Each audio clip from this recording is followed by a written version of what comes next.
and that's Morris Brown.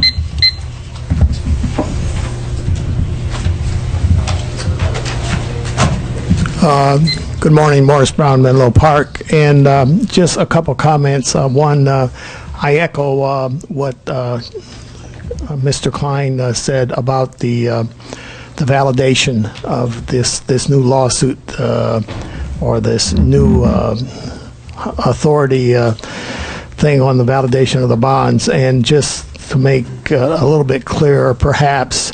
The Brady lawsuit with Kings County and Toss, et cetera, does not address issuing of the bonds at all. It only addresses using the bond funds, and so they're really two different issues there.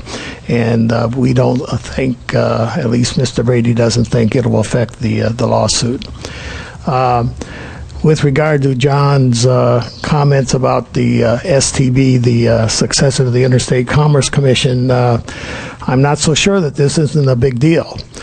In point of fact is the authority was urged to apply for an exemption to it, and they finally agreed to do that.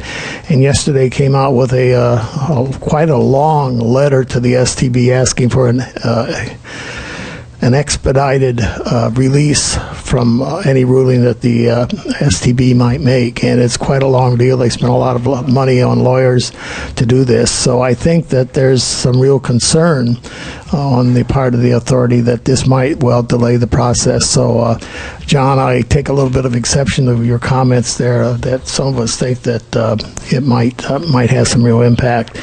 And finally, tomorrow's meeting with the board, it was not clear what the authority was out after with regards to this moving on ahead and getting bond funds approved.